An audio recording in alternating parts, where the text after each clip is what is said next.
Hey, how's it going? It's Jay from Reaperselectronics. Today we have an Xbox Series S HDMI port that we're going to be replacing.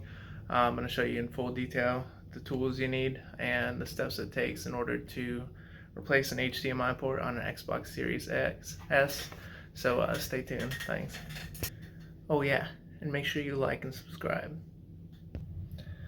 Alright, so the tools you're going to need include a T9H bit, which is like a star bit. Let me find my other ones here real quick. Alright, so these are the T number and then H bits, and they have a little hole in the middle there. Those are the ones that you're going to need. You're going to need number 9 and number 10 for the Xbox Series S. Let's see, what else are you going to need? Of course, you're going to need a soldering iron and a hot air gun to remove the HDMI port, but I'll get to that in a minute. So first we want to take off these little stickers here in the back. You get them off any way you can. You can use tweezers or something like that. I use this little spudging tool here. Then we're going to use our T9H bit and unscrew those 2 screws from the back. And then we just have to slide this back a little bit and then just pull it off. Now the screws inside of here, these ones are T9s and these ones around here are all T10s. So we're going to switch over to our T10 bit there. And we're going to take out the green ones first. Those are the ones that hold the console down to the shell.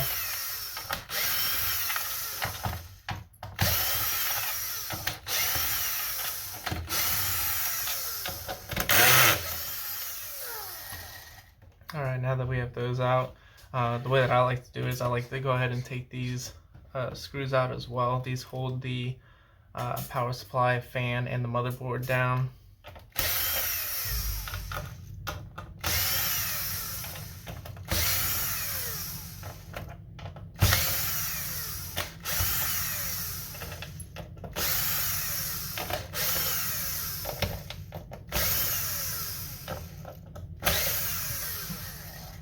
Alright, now that we have all those screws taken out, we're going to leave the T9s in here for now because those hold down the motherboard directly, but none of the components inside that we need to remove. So now we just need to take the shell off, and what you're going to do is you're going to pull out on either side and kind of just push like that.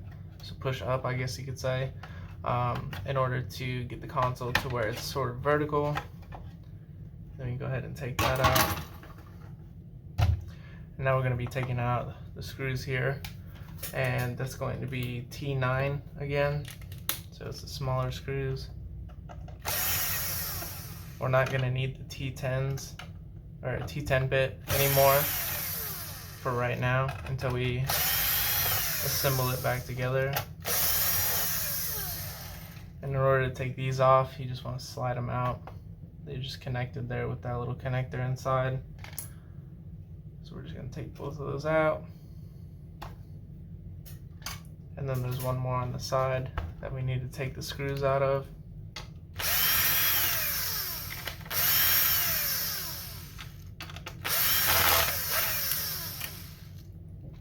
Same thing with this one. You're just going to lift up straight, pull it out.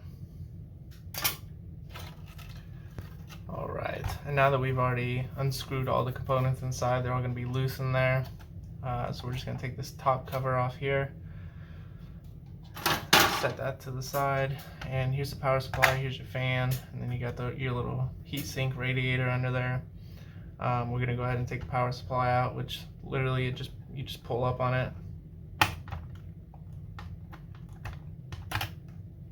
And it comes out. This is where the power supply actually connects. Next thing we need to do is take the fan out. So there's a little fan connector in here, and we just need to pull straight up on that.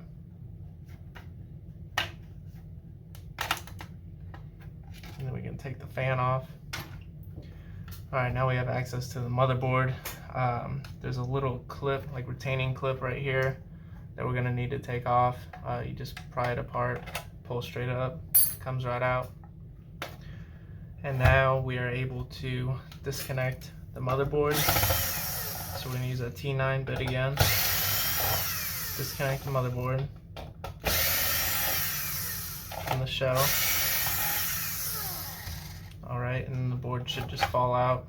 You want to be careful when taking it out. It's going to come out in the back first, and you want to like slide it up and out where the ports are because they sit up there in the front. So now we have access to the motherboard here. We're going to go ahead and go over to our soldering station and replace that port there. Alright, so now that we have the HDMI port right here, we have it in mind, we're going to be using Flux. And what Flux does is it spreads heat out over the motherboard, so it's not all, so whenever you're like putting hot air on there or something like that, it's going to put hot air all over in the spot that you choose versus just one direct spot. Makes it easier for the solder to melt. Now that we have that around the port, we put on the back and the sides because we want to loosen up the feet on the sides, and then we want to loosen up those pins on the back. Those are very important to get loose. You can really damage the motherboard if you're not careful enough when doing that. You're also going to need a pair of tweezers. You can find sets of tweezers for pretty cheap on like Amazon and stuff like that. So it's not like a huge issue. So on the bottom here, these is little foam pads that you're just gonna have to peel off underneath that, because if you melt that, it's super toxic. It's very bad for your health. I always peel the one off to the left of it as well. You're not gonna need those again. So you can just throw those away. Now what we want to do is we want to turn on our soldering iron so that it gets hot. This is our soldering iron here. So that's what we want to turn on. We're going to get that nice and hot. I think it's at 450 degrees Celsius. I'll have to double check that for you. But we're also going to get our hot air rolling. My hot air is set at 448 degrees Celsius. We're just going to put that right underneath the port here.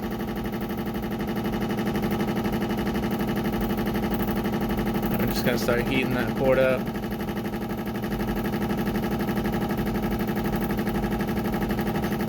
Let me see if I can get a better angle actually. Let me see if I get a better angle on this. Alright, that looks a little better. So now we're going to put our hot air right underneath that.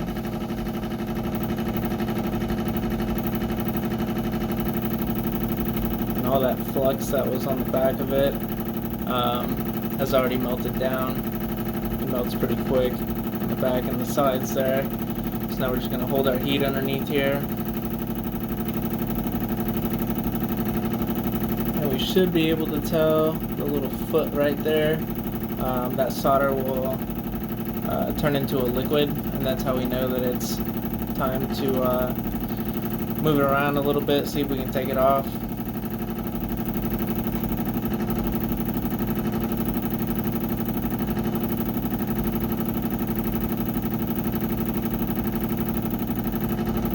Alright, so it looks like quite a bit of the solder is already turned into a liquid. We're just going to give it a little test. So it is loose. We don't want to just yank up as soon as it gets loose, because sometimes the pins in the back will still be connected and you don't want to rip those up. So what I like to do is put a little pressure on the front, see if it'll pop up a little bit, and it does. So we can just remove the port there. Then we're going to take a little sucker tool here. Suck the holes out where the feet are.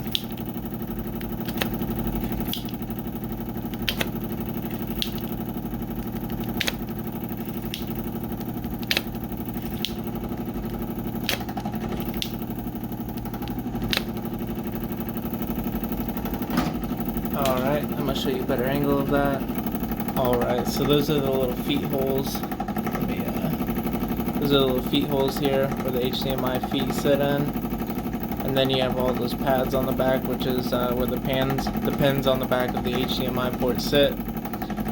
So now that we have that completely removed, we didn't get all of the solder out of this foot here, and it's because the heat sink's kind of in the way. That's okay, it's not going to cause any issues. When we put the port in, it'll still sit in there. We'll just have to adjust it as we heat it up.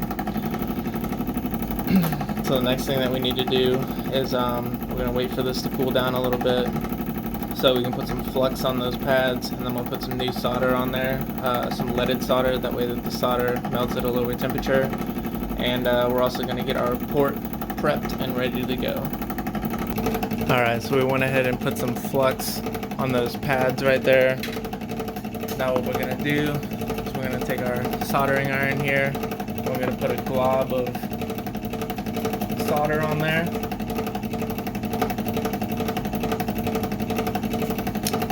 So what we're going to do is we're going to put a glob of solder on there, and then we're going to run it across those pads. And why I use so much flux is so that we don't bridge those pads together. You want them to separate and have a nice little, so it's that quick. It happens that quick.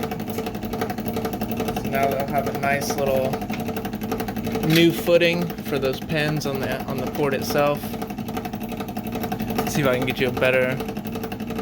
So each one of those pads there on the back now has the leaded solder on it. Alright, so as you can see, they're nice and rounded. You don't want them to look flat, because if they look flat, that means that there's not enough solder on it. But each one of those should look like a little, like a miniature speed bump or something, microscopic speed bump. So now that we have that on there, we can go ahead and throw our port on there.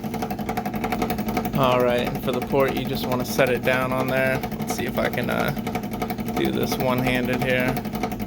You just want to sort of set it down to where those little feet holes go in their place. Just kind of push it down softly. Don't push too hard because you don't want to bend those pins in the back. And we're just going to make sure that those pins are lined up with the pads, which they are. So now we can go ahead and heat it back up with our hot air gun and melt the port down. Alright, so same as before, we're going to heat it up with our air gun here, hot air gun.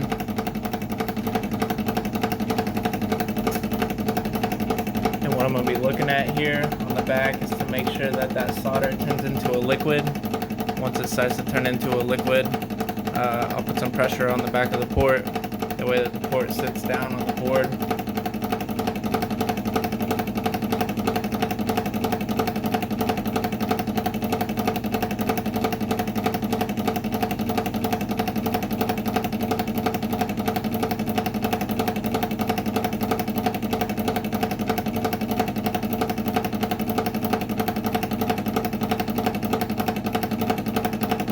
Alright, so it looks like that solder is starting to turn into a liquid now. We can go ahead and push down on the back of the port and take the heat away.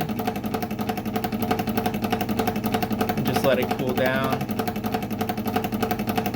And once that solder starts to get firm again, then you know that the pins are connected to the pads. We're going to go ahead and flip the board over. Now on the bottom side here, let's readjust this. On the bottom side, where those little feet holes are, we're going to go ahead and put some new solder on those. Sometimes the solder sticks, sometimes it doesn't. If it doesn't, there's a couple options that you have. We'll see if it sticks first. Looks like it is sticking. If it gets on here, that's fine. You just don't want too much to get on there.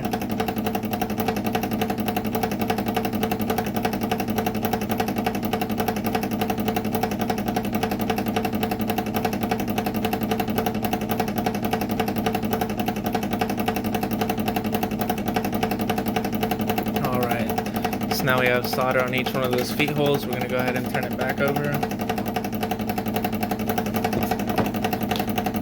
And so one of the other ways that you can add solder is you can just put your hot air under here, and then as you're heating it up, you can feed the solder like this through those little feet holes there, which is fine. It's not going to cause any damage or anything. You just want to be careful when doing it because it will move the pins out of place on the pads in the back, and you'll just have to line it up again. So now that the solder is blown up through those holes there, we can go ahead and push down on the port in the back, make sure it's secure still, take the heat away.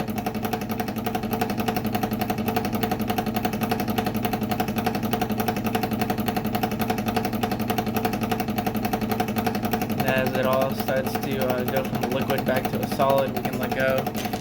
And now we just need to wait for it to cool down. And we'll check the pins in the back, make sure none of them move. And then we can just install it back in the console. Alright. So now we can go ahead and take our motherboard here.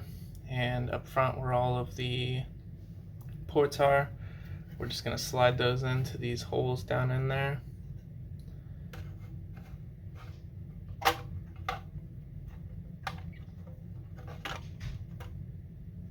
And then once we have them in the holes there, we can go ahead and make sure that everything's aligned, which it's not. Okay, now it's aligned. And then we can just push down on the back here. And then on the bottom, there's little rubber feet that need to come through right here. Let's pull that up so you can see it. And we're just gonna try to get that rubber foot through there. Let's see. Sometimes this needs minor adjusting. You just gotta push it in a little bit. Okay, so yeah, now that foothold is through there. So now we can go ahead and put the screws back in to hold the motherboard in there. And again, those are gonna be the T9 screws that we took out last.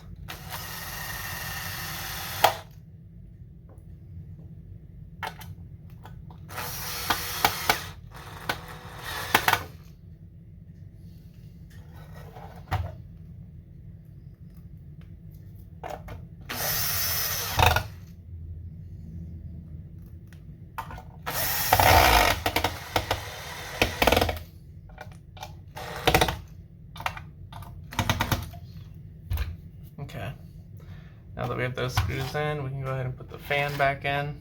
So you're going to put the fan connector in first. You're just going to line it up and plug it straight down. You just want to try to line up the feet for the fan until it sits right in there, like so. And then again, this is where your power supply connects. So we're going to go ahead and try to line that up. Push that down. And then we can go ahead and take our T10 bit and put in the shorter screws that hold those in.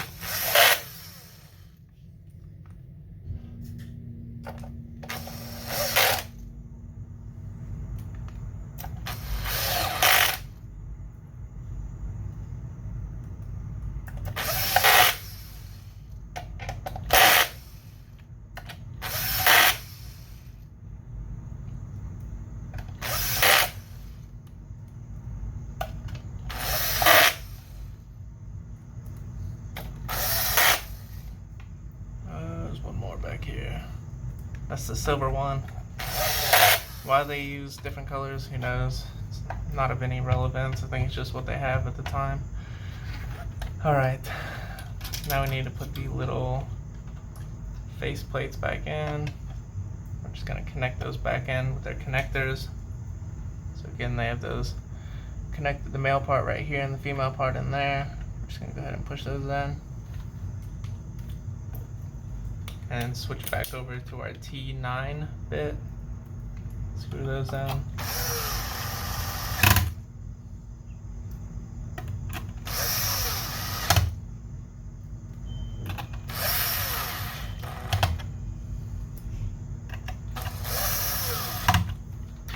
And do the same thing for the one on the side.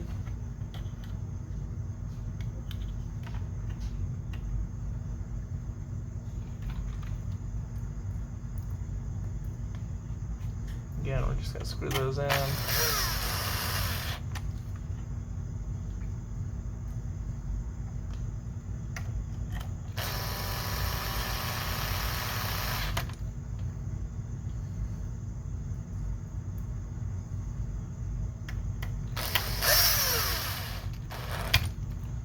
Alright. Then we can go ahead and put the top cover back on here. And this just pushes down. It's got a bunch of little foam pads around the edge. You just want to make sure that those go inside the bottom plate there. Now we're going to flip it over and then try to line this USB port here up with the hole. And once we do that, we're going to put it in the same way we took it out. We're going to spread those sides, kind of drop it in there. And then there's a little slot on the top here you just want to slide that into. And now it's good. We're going to take our T10 screws, the long ones that hold it all together. Put all those back in. We're going to take our T10 bit, screw those down.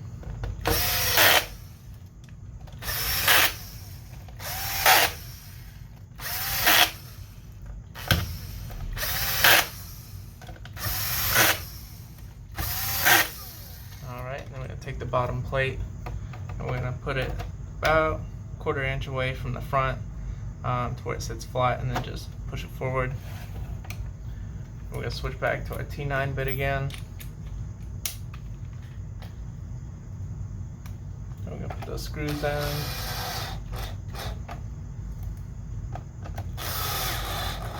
And just like that, that is how you fix the HDMI port on an Xbox Series S. We're going to go ahead and test it out real quick, make sure it works. Alright, and there we go. Good as new. Thanks for watching. Make sure you like and subscribe. Any questions or anything, leave comments down below. Thanks.